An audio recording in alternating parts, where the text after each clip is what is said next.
ರಾಜ್ಯದಲ್ಲಿ ಧಮ್ಕಿ ವೀರರ ಹಾವಳಿ ಮಿತಿ ಮೀರಿದಂತೆ ಕಾಣಿಸ್ತಾ ಇದೆ. ಪೊಲೀಸರ ಭಯವಿಲ್ಲದೆ ಸರ್ಕಾರಿ ಅಧಿಕಾರಿಗಳ ಮೇಲೆಯೇ ಪೌರುಷ ತೋರಿಸುತ್ತಿದ್ದಾರೆ. ಚಪ್ಪಲಿ ರಾಜೀವ ನಾಪತ್ತೆಯಾಗಿರೋ ಹೊತ್ತಲ್ಲೇ ಮತ್ತೊಬ್ಬನ ಬೆಂಕಿ ವಿಡಿಯೋ ಹೊರಬಿದ್ದಿದೆ.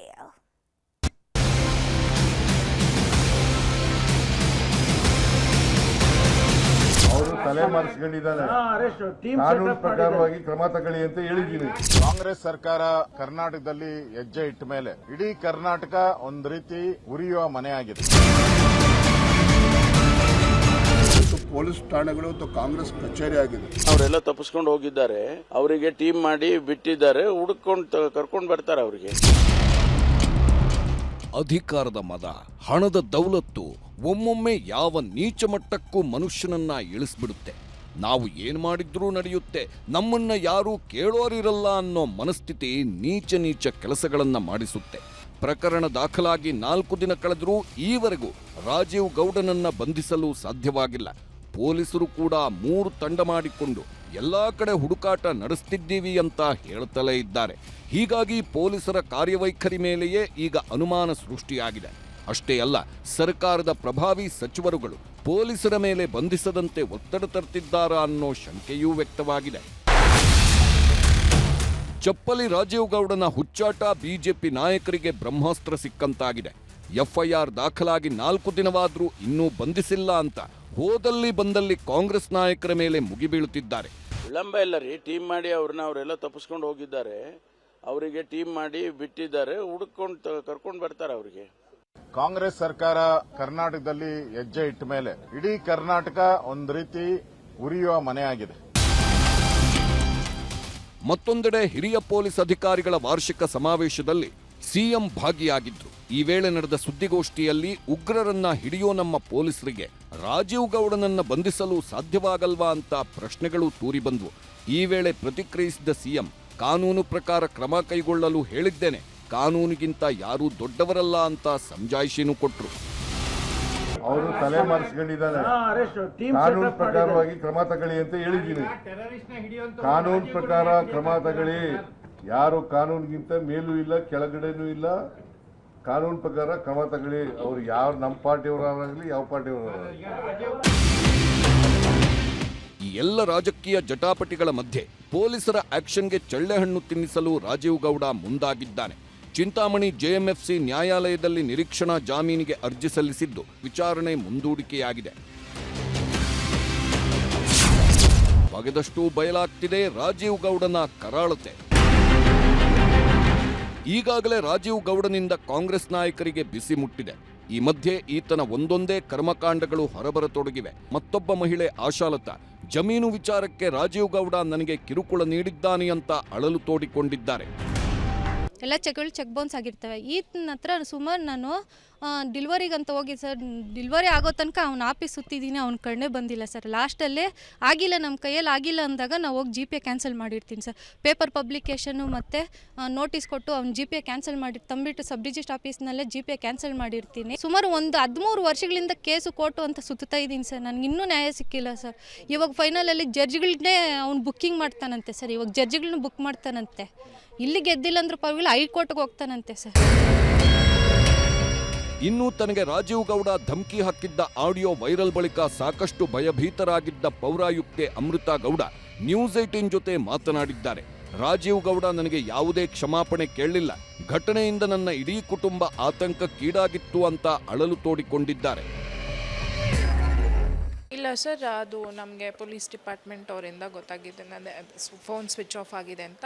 ಸೊ ನಮ್ಗೆ ಯಾವ ಕಾಲು ಬಂದಿಲ್ಲ ಸರ್. ಸರ್, ಫಸ್ಟ್ ಅದು ಭಯ ಆಗಿದ್ದು ನಿಜ.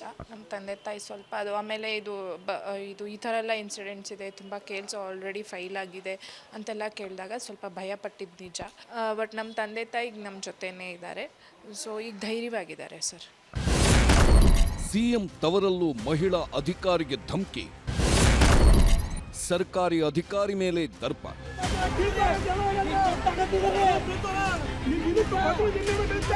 ಶಿಡ್ಲಘಟ್ಟ ಪ್ರಕರಣ ರಾಜ್ಯದಲ್ಲಿ ಅಲ್ಲೋಲ ಕಲ್ಲೋಲ ಸೃಷ್ಟಿ ಮಾಡಿದೆ. ಈ ಘಟನೆ ಮಾಸುವ ಮುನ್ನವೇ ಸಿಎಂ ಸಿದ್ದರಾಮಯ್ಯ ಕ್ಷೇತ್ರದಲ್ಲೇ ಮಹಿಳಾ ಅಧಿಕಾರಿಗೆ ಧಮಕಿ ಹಾಕಲಾಗಿದೆ. ಮೈಸೂರಿನ ವರುಣಾ ಹೋಬಳಿ ಗುಡಮಾದನಹಳ್ಳಿಯಲ್ಲಿ ನಿಮಾನ್ಸ್ ಮಾದರಿಯ ಆಸ್ಪತ್ರೆ ನಿರ್ಮಿಸಲು ಸರ್ಕಾರ ಜಮೀನು ಮಂಜೂರು ಮಾಡಿತ್ತು. ಅಲ್ಲದೆ ಇದು ಸಿಎಂ ಸಿದ್ದರಾಮಯ್ಯನವರ ಕನಸಿನ ಯೋಜನೆ ಕೂಡ ಆಗಿದೆ. ಸರ್ಕಾರದ ಜಮೀನಿನಲ್ಲಿ ಪುಟ್ಟಸ್ವಾಮಿ ಅನಧಿಕೃತವಾಗಿ ಅಡಿಕೆ ತೋಟ ನಿರ್ಮಿಸಿಕೊಂಡಿದ್ದ. ಹೀಗಾಗಿ ಸ್ಥಳ ಪರಿಶೀಲನೆಗೆ ಅಂತ ಸ್ಥಳಕ್ಕೆ ಪಿಡಿಒ ಭವ್ಯ ತೆರಳಿದ್ರು.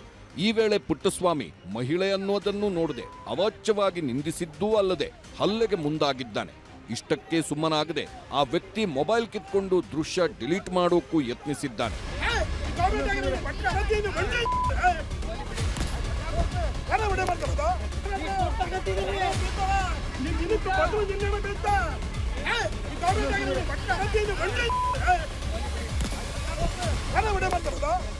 ವರುಣಾ ಕ್ಷೇತ್ರದಲ್ಲಿ ಅಧಿಕಾರಿಗಳ ಮೇಲೆ ಭೂಮಾಲೀಕನ ದರ್ಪ ವಿಚಾರದ ಬಗ್ಗೆ ಪ್ರತಿಕ್ರಿಯಿಸಿರೋ ಸಚಿವ ಎಚ್.ಸಿ. ಮಹದೇವಪ್ಪ, ಜನರು ಸಂಯಮದಿಂದ ಇರಬೇಕು, ಅಧಿಕಾರಿಗಳು ಜನರ ಸಮಸ್ಯೆಯನ್ನ ಸೌಜನ್ಯದಿಂದ ಕೇಳಬೇಕು ಎಂದಿದ್ದಾರೆ.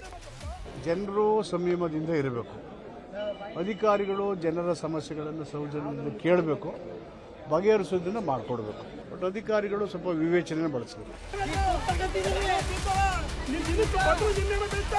ಶಿಡ್ಲಘಟ್ಟ ಪ್ರಕರಣದ ಬೆನ್ನಲ್ಲೇ ಸಿಎಂ ತವರಿನಲ್ಲೂ ಈ ರೀತಿ ಘಟನೆ ನಡೆದಿರೋದು ತೀವ್ರ ಚರ್ಚೆಗೀಡಾಗಿದೆ. ಸಿಎಂ ಕ್ಷೇತ್ರದಲ್ಲೇ ಹೀಗಾದ್ರೆ ಹೇಗೆ ಅಂತ ಪ್ರಶ್ನೆ ಎತ್ತಿದ್ದಾರೆ. ಆದಷ್ಟು ಬೇಗ ಪೊಲೀಸರು ಇಂತಹ ಕೃತ್ಯಗಳಿಗೆ ಕಡಿವಾಣ ಹಾಕಬೇಕಿದೆ.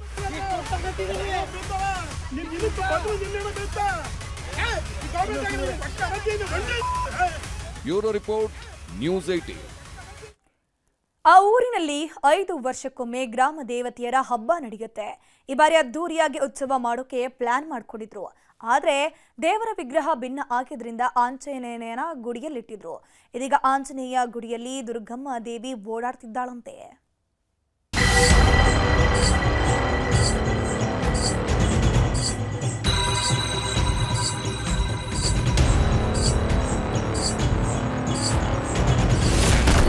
ಆಂಜನೇಯನ ದೇಗುಲದಲ್ಲಿ ದುರ್ಗಮ್ಮನ ಗೆಜ್ಜೆ ಸದ್ದು. ಇಡೀ ಊರನ್ನೇ ಬೆಚ್ಚಿ ಬೀಳಿಸ್ತಾ ಇದೆ ನಿಗೂಢ ಗೆಜ್ಜೆನಾದ. ಕಾಲ ಬದಲಾಗಿದೆ, ಜನ ಕೂಡ ಬದಲಾಗ್ತಾ ಇದ್ದಾರೆ. ದೇವ್ರಿಲ್ಲ ದಿಂಡ್ರಿಲ್ಲ ಅನ್ನೋರು ಕೂಡ ತುಂಬಾ ಜನ ಇದ್ದಾರೆ. ಇಂಥವ್ರ ಮಧ್ಯೆ ಇವತ್ತಿಗೂ 10 ನಿಗೂಢತೆಗಳು ತೆರೆದುಕೊಳ್ತಾನೆ ಇವೆ. ವಿಜ್ಞಾನಕ್ಕೂ ನಿಲುಕದಂತ ಒಂದಿಷ್ಟು ಅಚ್ಚರಿಯ ಸಂಗತಿಗಳು ಇವತ್ತಿಗೂ ನಡೀತಾ ಇದೆ. ಈಗ ಗದಗ ಜಿಲ್ಲೆಯ ಮುಂಡರಗಿ ತಾಲೂಕಿನ ಕೊರ್ಲಹಳ್ಳಿಯಲ್ಲೂ ಇಂಥದ್ದೇ ವಿಸ್ಮಯಕಾರಿ ಘಟನೆಯೊಂದು ನಡೆದಿದೆ. ಆಂಜನೇಯ ದೇವಸ್ಥಾನದಲ್ಲಿ ಶಕ್ತಿ ದೇವತೆ ದುರ್ಗಮ್ಮ ಸಂಚಾರ ಮಾಡ್ತಾ ಇದ್ದಾರೆ ಅನ್ನೋ ಸುದ್ದಿ ದೊಡ್ಡದಾಗಿ ಹಬ್ಬಿದೆ. ಇಡೀ ದೇವಸ್ಥಾನದ ಸುತ್ತ ಗೆಜ್ಜೆ ಸದ್ದು ಕೇಳ್ತಿದೆ ಅಂತ 10 ಊರಿನವರು ಬರ್ತಾ ಇದ್ದಾರೆ.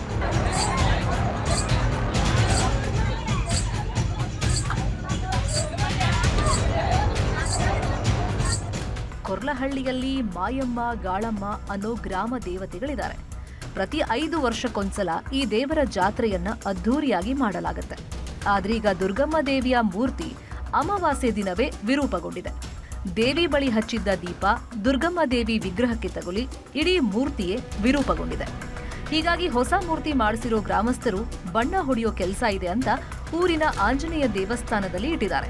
ಬಣ್ಣ ಬಳಿಯೋ ಕೆಲಸ ಮಾಡ್ತಾ ಇದ್ದವರು ಅರ್ಧಕ್ಕೆ ಬಿಟ್ಟು ಊರಿಗೆ ಹೋಗಿದ್ದಾರೆ. ಅಂದಿನಿಂದ ಈ ಗೆಜ್ಜೆನಾದ ಕೇಳೋದಕ್ಕೆ ಶುರುವಾಗಿದೆ. ಹೊತ್ತಲ್ಲದ ಹೊತ್ತಲ್ಲಿ ಆಂಜನೇಯ ದೇವಸ್ಥಾನದ ಒಳಗೆ ಗೆಜ್ಜೆನಾದ ಕೇಳಿ ಬರ್ತಾ ಇದೆ. ಇದನ್ನು ಕೇಳಿದ ಗ್ರಾಮಸ್ಥರು ಅಕ್ಷರಶಃ ಆತಂಕಕ್ಕೀಡಾಗಿದ್ದಾರೆ. ಮಾಯಮ್ಮ ದುರ್ಗಮ್ಮ ಬಣ್ಣ ಕೊಟ್ಟಿದ್ರಿ.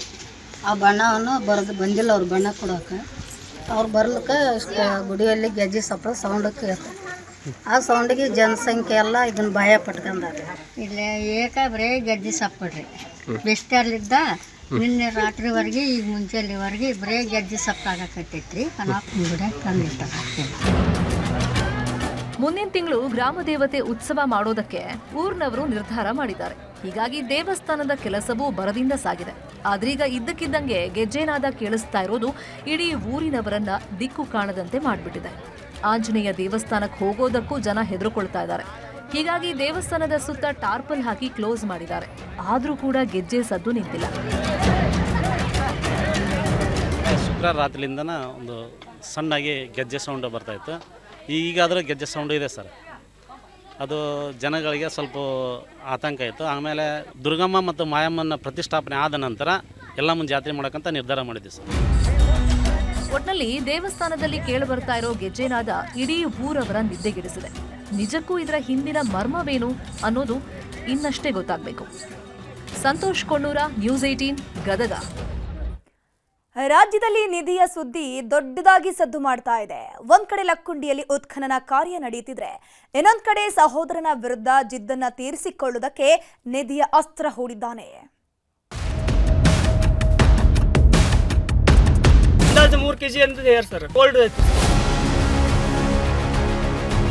ಇದು ಅವರ ಪುರಾತನ ಕಾಲದ ಐತ್ರಿ ಸರ್. ಅದು ಸಂಬಂಧಪಟ್ಟ ಅಧಿಕಾರಿಗಳು ಮತ್ತು ಇಲಾಖೆದವರು ಇದಕ್ಕೆ ಕ್ರಮ ತಗೋಬೇಕು.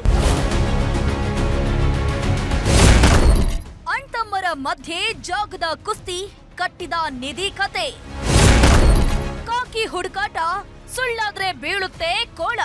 ಕಳೆದೊಂದು ವಾರದಿಂದ ರಾಜ್ಯದಲ್ಲಿ ನಿಧಿಯದ್ದೇ ಸದ್ದು. ಗದಗದ ಲಕ್ಕುಂಡಿಯಲ್ಲಿ ನಿಧಿ ಸಿಕ್ಕಿದ್ದು ಎಲ್ಲ ಕಡೆ ನಿಧಿ ಬಗ್ಗೆನೇ ಚರ್ಚೆಯಾಗ್ತಿದೆ. ಇದನ್ನೇ ಅಸ್ತ್ರ ಮಾಡಿಕೊಂಡ ಸಹೋದರನೊಬ್ಬ ಖತರ್ನಾಕ್ ಪ್ಲಾನ್ ಮಾಡಿದ್ದಾನೆ. ತನ್ನ ಜಮೀನಿನಲ್ಲಿದ್ದ ಮಣ್ಣನ್ನ ತೆಗೆದಿದ್ದಕ್ಕೆ ಸಹೋದರನ ಮೇಲೆಯೇ ನಿಧಿ ಬ್ರಹ್ಮಾಸ್ತ್ರವನ್ನ ಬಿಟ್ಟಿದ್ದಾನೆ.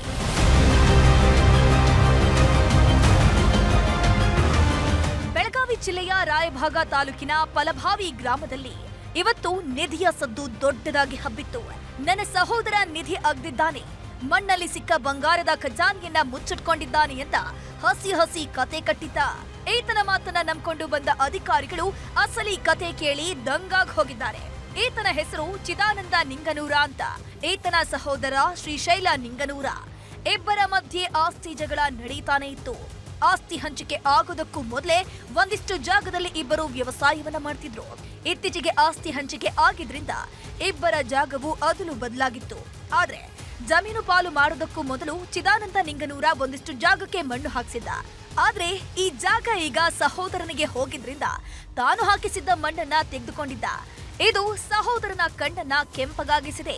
ಏನಾದ್ರೂ ಮಾಡಿ ತಗ್ಲಾಕಿಸಬೇಕು ಅಂತ ಈ ಜಾಗದಲ್ಲಿ ನಿಧಿ ಸಿಕ್ಕಿದೆ. ಹೀಗಾಗಿ ಇಲ್ಲಿ ಮಣ್ಣು ಅಗ್ದಿದ್ದಾರೆ ಅಂತ ಆರೋಪ ಮಾಡಿದ್ದಾರೆ. ನಾವು ಇಲ್ಲಿ ಲೋಡಿಂಗ್ ಮಾಡಿಸೋ ಟೈಮ್ದಾಗ ನನಗೊಂದು ಟೇಲರ್ ಮಣ್ಣು ನಿನ್ಗೊಂದು ಟೇಲರ್ ಪಂಚರ್ ಹೇಳಿದ್ರು ಸರ್. ಒಂದು ಟೇಲರ್ ಹೋದ್ರಿ, 2ನೇ ಟೇಲರ್ ನಾವು ಹೇಳಿದಂಥ ಟ್ರ್ಯಾಕ್ಟರ್ ಬಾಡಿಗೆ ಅದನ್ನು ತೊಗೊಂಡು ಹೋಗಿಬಿಟ್ಟಿದ್ರು ಸರ್. ಅದು ತೊಗೊಂಡು ಹೋಗೋ ಟೈಮಲ್ಲಿ ಅನ್ಲೋಡ್ ಖಾಲಿ ಮಾಡುವಂತಾಗ ಅದ್ರಾಗ ನಿಧಿ ತೆಳಗೆ ಬಿದ್ದಾರೆ ಸರ್. ಒಬ್ಬ ನಮ್ಮ ಹುಡುಗ ಬ್ರದರ್ ಮಗ ನೋಡಿದ್ದಾನೆ. ಅಂದಾಜು 3 kg ಅಂತ ಹೇರ್ ಸರ್. ಏನ್ರಿ ಗೋಲ್ಡ್ ಐತ್ರಿ ಸರ್. ಯಾರು ಹೇಳಿರಿ ನಿಮಗೆ? ಯಾರು ಹೇಳಿರಿ? ನಮಗೆ ಅವ್ರು ಕೆಲವರು ಮಾಹಿತಿ ಹೇಳಿದ್ರು ಸರ್. ನಿಧಿ ಸಿಕ್ಕಿದೆ ಅನ್ನೋ ಸುದ್ದಿ ಗೊತ್ತಾಗ್ತಾ ಇದ್ದಂತೆ ಪೊಲೀಸರು ಹಾಗೂ ತಹಸೀಲ್ದಾರ್ ಓಡೋಡಿ ಬಂದಿದ್ರು. ಸ್ಥಳೀಯರನ್ನ ವಿಚಾರಿಸ್ತಾ ಇದ್ದಂತೆ ಒಂದೊಂದೇ ಕತೆ ಹೇಳಿದ್ದಾರೆ. ಆದ್ರೂ ಅನುಮಾನದ ಮೇರೆಗೆ ಹುಡುಕಾಟ ನಡೆಸಿದ್ದಾರೆ.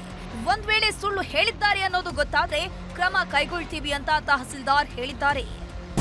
ಇಲ್ಲಿ ಏನು ಸಾರ್ವಜನಿಕರಿದ್ದಾರೆ ಅವ್ರನ್ನು ಕೂಡ ನಾವಿಲ್ಲಿ ಎನ್ಕ್ವೈರಿ ಮಾಡಲಾಗಿ ಒಬ್ಬೊಬ್ರು ಒಂದೊಂದು ಥರ ಹೇಳ್ತಾ ಇದ್ದಾರೆ. ಕೆಲವೊಬ್ರು ಸಣ್ಣ ಹುಡುಗ ಇನ್ನೊಂದು ಮಗು ಇತ್ತದು ಒಂದು ದೊಡ್ಡದೊಂದು ಇಷ್ಟು ಸೈಜ್ ಹೇಳ್ತದೆ. ಇನ್ನೊಬ್ರು ಯಾರು ಹೆಣ್ಮಕ್ಳಿದ್ರು ಅವರು ಸ್ವಲ್ಪ ಸಣ್ಣ ಇಷ್ಟ ಇತ್ತಂತ ಏನೋ ಏನೋ ನೋಡಿದ್ರು ಅಂತ ಹೇಳ್ತಾರೆ ಅವರು. ಈಗ ನೋಡಿ ಸ್ಪಾಟ್ ಇನ್ಸ್ಪೆಕ್ಷನ್ ಅಂತೂ ಮಾಡಿದೆ.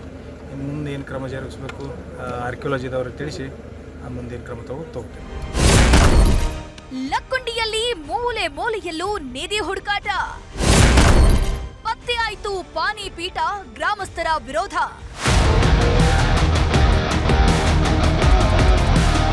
ನಮಗೇನ್ರಿ ಇರೋನ್ ಜಾತ್ರೆ ಆಗತ್ತೆ ನಮ್ದು ರೀ. ಅದಕ್ಕೆ ಒಂದು 5 ದಿವಸ ನಮ್ಗೆ ಅನುಕೂಲ ಮಾಡಿಕೊಡ ಅಂತ ಹೇಳ್ತೀವಿ ಅಷ್ಟೇ ರೀ. ಇಲ್ಲಿ ಅಗ್ನಿ ಹಾಯಲ್ಲೇ ಈಗ ನಡೆದ್ಬಿಟ್ಟದ ಕಾರ್ಯಕ್ರಮ. ಮತ್ತು ಅದಕ್ಕೆ ಮುಂದೆ ಹೆಂಗೆ ದಾರಿ? ಯಾವುದೇ ರೀತಿಯಾದಂಥ ಜಲ್ಲಾಡಳಿತವಾಗಿರ್ಬೋದು ನಮ್ಮ ಪ್ರಾಧಿಕಾರದಿಂದ ಯಾವುದೇ ಅವರಿಗೆ ತೊಂದರೆ ಮಾಡೋದಿಲ್ಲ. ಲಕ್ಕುಂಡಿಯ ಕೋಟೆ ದೇವಸ್ಥಾನದ ಮುಂದೆ 2ನೇ ದಿನ ಉತ್ಖನನ ಕಾರ್ಯ ನಡೆಯುತ್ತಿದೆ. 10 ಕಾರ್ಮಿಕರು ಮೂಲೆ ಹುಡುಕಾಡ್ತಿದ್ದು ಶಿವಲಿಂಗದ ಪಾನಿಪೀಠ ಪತ್ತೆಯಾಗಿದೆ. ಇದರ ಜೊತೆಗೆ ಮಡಿಕೆಯ ಅವಶೇಷಗಳು ಸಿಕ್ಕಿವೆ. ಹೀಗಾಗಿ ಸಾರ್ವಜನಿಕರ ಪ್ರವೇಶಕ್ಕೆ ನಿರ್ಬಂಧವನ್ನ ಹೇರಲಾಗಿದೆ.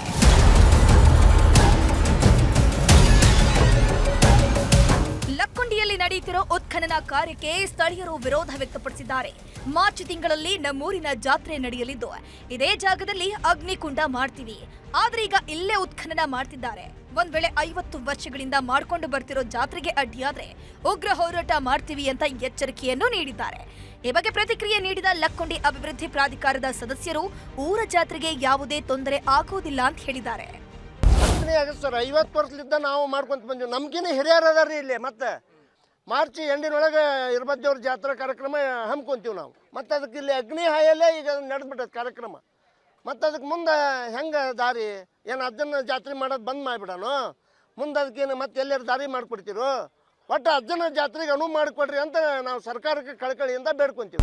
ನಮ್ಮ ಕೋಟೆ ವೀರಭದ್ರೇಶ್ವರ ದೇವಸ್ಥಾನ ಪ್ರತಿ ವರ್ಷದಂತೆ ವಿಜೃಂಭಣೆಯಿಂದ ಏನು ನಡೀತಿತ್ತು ಈಗಲೂ ಕೂಡ ಅಷ್ಟೇ ವಿಜೃಂಭಣೆಯಿಂದ ನಡೀಲಿಕ್ಕೆ ಯಾವುದೇ ರೀತಿಯಾದಂಥ ಜಿಲ್ಲಾಡಳಿತವಾಗಿರ್ಬೋದು ನಮ್ಮ ಪ್ರಾಧಿಕಾರದಿಂದ ಯಾವುದೇ ಅವರಿಗೆ ತೊಂದರೆ ಮಾಡೋದಿಲ್ಲ. ಅದು ಜಾತ್ರೆನ ಒಬ್ಬರದಲ್ಲ, ಎಲ್ಲ ಇಡೀ ಊರಿನ ಗ್ರಾಮಸ್ಥರದು ನಮ್ಮದು ಅನ್ನೋ ಒಂದು ನಮಗೂ ಒಂದು ಹೆಮ್ಮೆ ಇದೆ. ಎಲ್ಲರೂ ಕೂಡ ನಾವು ಕೂಡಿ ಜಾತ್ರೆಯನ್ನು ಮಾಡ್ತೀವಿ. ಒಂದು ಕಡೆ ನಿಧಿ ಹುಡುಕಾಟ, ಇನ್ನೊಂದು ಕಡೆ ನಿಧಿಯ ಕಟ್ಟುಕತೆ. ಒಟ್ನಲ್ಲಿ ರಾಜ್ಯದಲ್ಲಿ ನಿಧಿ ಸದ್ದು ಜೋರಾಗಿರೋದು ಮಾತ್ರ ಸುಳ್ಳಲ್ಲ. ಚಿಕ್ಕೋಡಿಯಿಂದ ಲೋಹಿತ್ ಶಿರೋಳ ಜೊತೆ ಸಂತೋಷ್ ಕೊಂಡೂರ, ನ್ಯೂಸ್ 18 ಗದಗ. ಬಳ್ಳಾರಿಯಲ್ಲಿ ಕಮಲ ನಾಯಕರು ಇವತ್ತು ಅಬ್ಬರಿಸಿ ಬೊಬ್ಬೆರೆದಿದ್ದಾರೆ.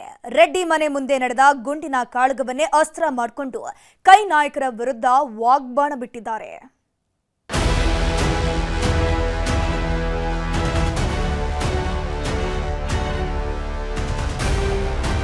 ನೀವು ಕೊನೆ ಗಳಿಗೆಯಲ್ಲಿ ಇವತ್ತು ನೀವೇನು ಮನೆಗೆ ಹೋಗ್ತಾ ಇದ್ದೀರಲ್ಲ, ಭರತ್ ರೆಡ್ಡಿಯನ್ನು ಅರೆಸ್ಟ್ ಮಾಡಿ ನಿಷ್ಪಕ್ಷಪಾತ ಮುಖ್ಯಮಂತ್ರಿ ಅಂತ ಹೇಳಿ ತೋರಿಸ್ಕೊಂಡು ನೀವು ಮನೆಗೆ ಹೋಗ್ಬೇಕು ಅಂತ. ಭರತ್ ರೆಡ್ಡಿ ನೀನೊಬ್ಬ ರೌಡಿ, ನೀನೊಬ್ಬ ಗೂಂಡ. ಬಳ್ಳಾರಿಯಲ್ಲಿ ಮೊಳಗಿದ ಕಮಲ ಪಡೆ ಕಹಳೆ. ಬುಲೆಟ್ ಬ್ಯಾಟಲ್, ಕೈ ವಿರುದ್ಧ ಬಿಜೆಪಿ ರೆಬೆಲ್. ಬಳ್ಳಾರಿಯಲ್ಲಿ ಹಾರಿದ ಗುಂಡು ಇನ್ನೂ ಮಾರ್ದನಿಸ್ತಾನೇ ಇದೆ. 15 ದಿನ ಕಳೆದರೂ ಗುಂಡಿನ ಗುದ್ದಾಟ ನಿಲ್ತಿಲ್ಲ. ಬ್ಯಾನರ್ ವಿಷಯಕ್ಕೆ ಶುರುವಾಗಿದ್ದ ಕದನ ಕೈ ಕಾರ್ಯಕರ್ತರ ಹೆಣ ಉರುಳಿಸುವ ಹಂತಕ್ಕೆ ಹೋಗಿತ್ತು. ಇದನ್ನೇ ಬ್ರಹ್ಮಾಸ್ತ್ರ ಮಾಡಿಕೊಂಡಿರೋ ಕಮಲ ನಾಯಕರು ಗಣಿನಾಡಲ್ಲಿ ಗುಂಡಿನ ರಾಜಕೀಯದ ಕಿಚ್ಚು ಹಚ್ಚಿದ್ದಾರೆ. ಕಾಂಗ್ರೆಸ್ ವಿರುದ್ಧ ಬೃಹತ್ ಪ್ರತಿಭಟನಾ ಸಮಾವೇಶ ನಡೆಸಿ ಮಾತಲ್ಲೇ ಸಿಡಿಗುಂಡು ಹಾರಿಸಿದ್ದಾರೆ.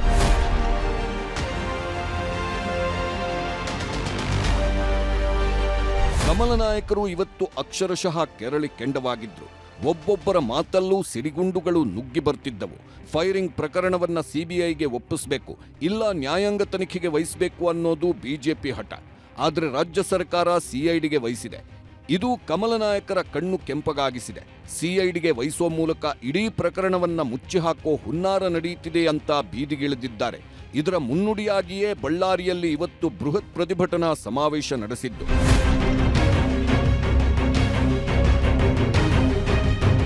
ಬಳ್ಳಾರಿಯಲ್ಲಿ ಇವತ್ತು ಕಮಲ ನಾಯಕರ ದಂಡೇ ಬೀಡು ಬಿಟ್ಟಿತ್ತು.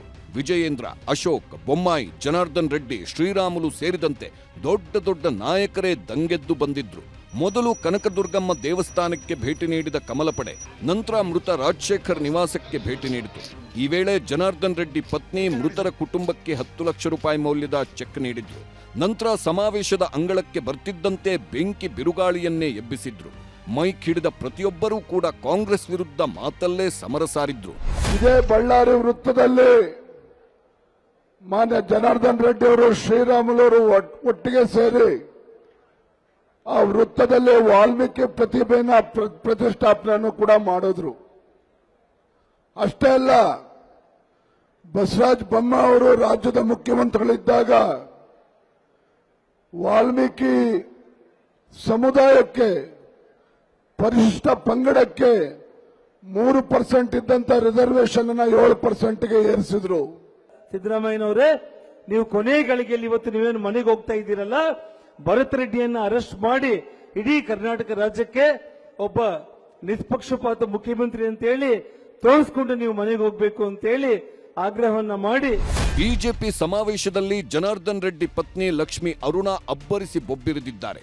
ಶಾಸಕ ಭರತ್ ರೆಡ್ಡಿ ವಿರುದ್ಧ ಏಕವಚನದಲ್ಲೇ ಗುಡುಗಿದ್ದ ರೆಡ್ಡಿ ಪತ್ನಿ ಗೂಂಡಾ ಶಾಸಕ ಅಂತ ವಾಗ್ದಾಳಿ ನಡೆಸಿದ್ರು. ಭರತ್ ರೆಡ್ಡಿ ನೀನೊಬ್ಬ ರೌಡಿ, ನೀನೊಬ್ಬ ಗೂಂಡ, ನೀನೊಬ್ಬ ಅಹಂಕಾರಿ, ನೀನೊಬ್ಬ ಗರ್ಭಿಷ್ಠಿ, ನೀನೊಬ್ಬ ಗರ್ವಿಷ್ಠಿ.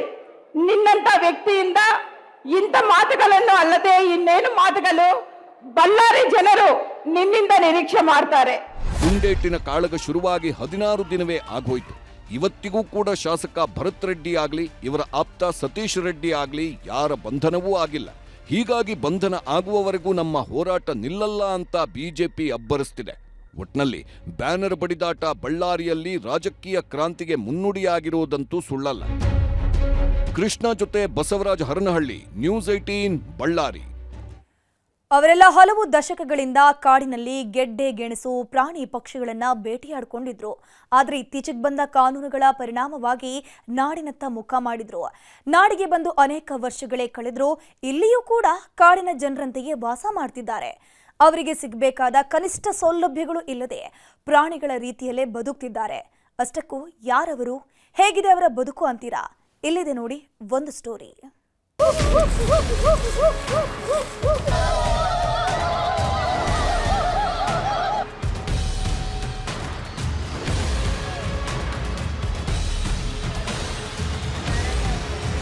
ಕರೆಂಟ್ ಇಲ್ಲ, ಲೈಟ್ ಇಲ್ಲ, ಮಕ್ಕಳಿಗೆ ಶಾಲೆ ಇಲ್ಲ, ಇದಕ್ಕೆ ಚಲನೆ ಇಲ್ಲ. ನಮ್ಗೆ ನಾವು ಒಂದು ಮನುಷ್ಯನ ರೀತಿಯಲ್ಲೇ ಇದು ಜೀವನ ಮಾಡ್ಬೇಕಾದ್ರೆ ನಮ್ಗೆ ಆಸೆ ಹುಟ್ಟಿದೆ. ನಾವು ಮನುಷ್ಯರಲ್ಲ, ನಮ್ಮ ಮಕ್ಕಳು ಎಲ್ಲಿ ಬೆಳಬೇಕು, ಎಲ್ಲಿ ಏನು ಮಾಡಬೇಕು, ನಮ್ಮ ಹಕ್ಕಿ ನಮಗೆ ಕೊಡಬೇಕು ಇಲ್ಲ ಸರ್ಕಾರ. ಹಕ್ಕಿ ಪಿಕ್ಕಿ ಕಾತಕರಿ ಸಮುದಾಯದವರ ಗೋಳು ಕೇಳೋರಿಲ್ಲ. ಕಾಡಿನಿಂದ ನಾಡಿಗೆ ಬಂದರೂ ಸಿಕ್ಕಿಲ್ಲ ಸರ್ಕಾರಿ ಸೌಲಭ್ಯ. ಬಡವನ ಕೋಪ ದವಡೆಗೆ ಮೂಲ ಅಂತಾರಲ್ಲ, ಈ ಮಾತು 100ಕ್ಕೆ 100 ಸತ್ಯ. ಯಾಕಂದ್ರೆ ಸರ್ಕಾರ ಆಗ್ಲಿ ಜನಪ್ರತಿನಿಧಿಗಳಾಗ್ಲಿ ಅವರಿಗೆಲ್ಲ ಬಡವರು ಕಣ್ಣಿಗೆ ಕಾಣೋದು ಎಲೆಕ್ಷನ್ ಬಂದಾಗ ಮಾತ್ರ. ವೋಟ್ಗಾಗಿ ಹಸಿ ಹಸಿ ಕಥೆ ಕಟ್ಟೋ ನಾಯಕರು ಇಲ್ಲ ಸಲ್ಲದ ಆಸೆಯನ್ನ ಹುಟ್ಟಿಸ್ತಾರೆ. ಆಮೇಲೆ ಇತ್ತ ಕಣ್ಣೆತ್ತಿಯೂ ನೋಡಲ್ಲ. ಆದರೆ ಇವರ ಪಾಲಿಗೆ ಈ ಅವಕಾಶವೂ ಇಲ್ಲ. ಯಾಕಂದ್ರೆ ವೋಟ್ ಹಾಕೋದಕ್ಕೆ ವೋಟರ್ ಐಡಿಯೂ ಇಲ್ಲ, ಆಧಾರ್ ಕಾರ್ಡೂ ಇಲ್ಲ. ಹೀಗಾಗಿ ಇವರ ಗೋಳು ಕೇಳೋರಿಲ್ಲದಂತಾಗಿದೆ. ಕಾಡು ಬಿಟ್ಟು ನಾಡಿಗೆ ಬಂದರೂ ಇವತ್ತಿಗೂ ಕತ್ತಲಲ್ಲೇ ಬದುಕು ನಡೆಸುತ್ತಿದ್ದಾರೆ. ಸರ್ಕಾರದ ಯಾವೊಂದು ಸೌಲಭ್ಯವೂ ಇಲ್ಲದೆ ಇಲ್ಲಿನ ಮಕ್ಕಳು ಶಾಲೆಯ ಮುಖವನ್ನೇ ನೋಡಿಲ್ಲ.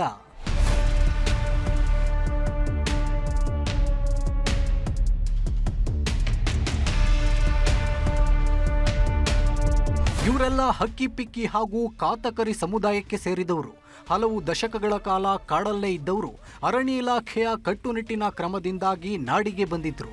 ಆದರೆ ಕಾಡು ಬಿಟ್ಟು ಬಂದರೂ ಕಾಡಿನ ವನವಾಸ ಮಾತ್ರ ತಪ್ಪಿಲ್ಲ. ಮೂಲಭೂತ ಸೌಲಭ್ಯ ನೀಡಿ ಸಮಾಜದ ಮುಖ್ಯವಾಹಿನಿಗೆ ತರಬೇಕಿದ್ದ ಅಧಿಕಾರಿಗಳು ಇವರ ಕಡೆ ಕಣ್ಣೆತ್ತಿಯೂ ನೋಡ್ತಿಲ್ಲ. ಹೀಗಾಗಿ ಕನಿಷ್ಠ ಸೌಲಭ್ಯವೂ ಸಿಗದೆ ಕಣ್ಣೀರಿಡ್ತಿದ್ದಾರೆ.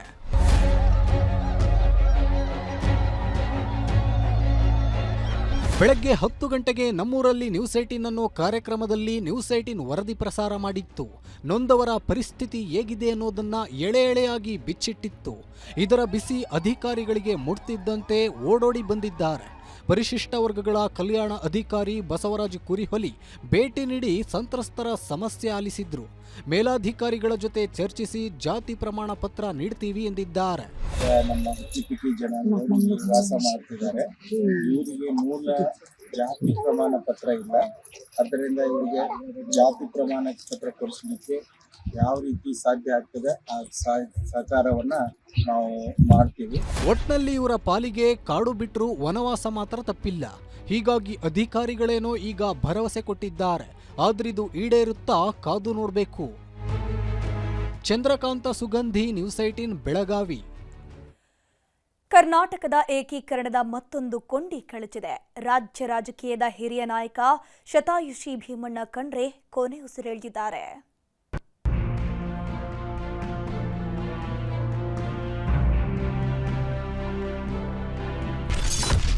ಶತಾಯುಷಿ ಮಾಜಿ ಸಚಿವ ಭೀಮಣ್ಣ ಖಂಡ್ರೆ ವಿಧಿವಶ.